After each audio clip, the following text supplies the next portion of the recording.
Respekte. Kjo është mamografia e lëvizshme. Në Kukës janë bërë rreth 200 mamografi me këtë të lëvizshme, gjitha falas. Dhe kjo po shërben për të diagnostikuar herë kancerin e gjurit. Ky është terminali i ri i urgjencës, që është paralel i qendrës së telemjekësisë. Sapo është rindërtuar me qëllim për të plotësuar nevojat e spitalit të Kukësit me shërbimin e urgjencës. Aktualisht jemi në lidhje direkte me spitalin e traumës. Në të njëjtën kohë, këtë telekonsult, kush është interesuar mund ta ndjekin në të 11 spitalet rajonale. Pra shërben dhe si pjesë e edukimit në vazhdim. Pra edukimi virtual. Kjo pajisje këtu mundson mjekëve që të shohin në kohë reale pamjen e pacientit, shenjat e tij jetësore, gjithashtu dhe imazhet e skanerit që realizohen në spitalin e Kukësit transferohen në kohë reale në Tiranë. Gjithë kjo ndërtesë përbëhet nga libraria elektronike, që ne kemi krijuar akses dhe hinari, i mund të kenë akses në revistat shkencore në mbi 10 mira botime dhe nga dhoma e telemjekësisë që përdoret për edukimin në vazhdim, ku infermierët, mjekët mund të marrin pjesë në trajnime të ndryshme, pa që nevoja të vinë në Tiranë, duke përfituar të njëjtat kredite siç do ishin në Tiranë apo në çdo lloj vendi tjetër. Për vitin e shkuar ne kemi rreth 600 telekonsulta ku 70% e tyre nuk ishte nevojshme të referoheshin në Tiranë, po morën shërbimin në spitalet përkatëse. Fakti shërbim do kishte shkuar gjithë në Tiranë. Të gjithë në Tiranë.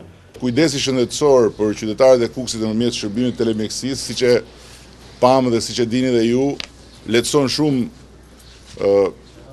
pacientët, lehtëson shumë familjet, sepse janë rreth 70% të rasteve që deri dje do të kishin shkuar të gjithë në Tiranë, që sot falë shërbimit që marrin këtu, kanë përgjigjen që do ta merrin në Tiranë, marrin drejt për drejt dhe pastaj kursejnë dhe kuptohet edhe objektivin për të luftuar problemin e realizojnë këtu. Për të njëjtën sasi barnash që janë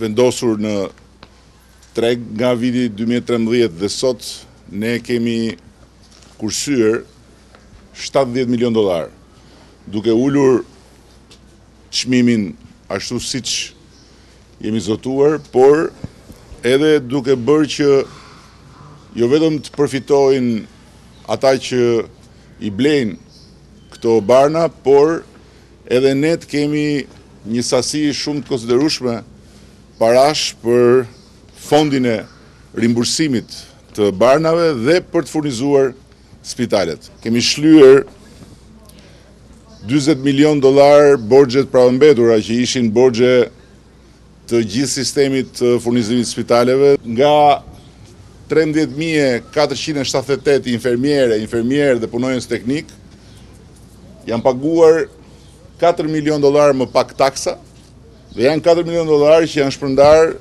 në buxhetet familjare. Ashtu si kundër, edhe 3.234 mjek kanë paguar $620.000 më pak taksa. Patjetër që ju keni nevojë për më shumë, patjetër që spitali ka nevojë për më shumë, por jemi në drejtimin e duhur.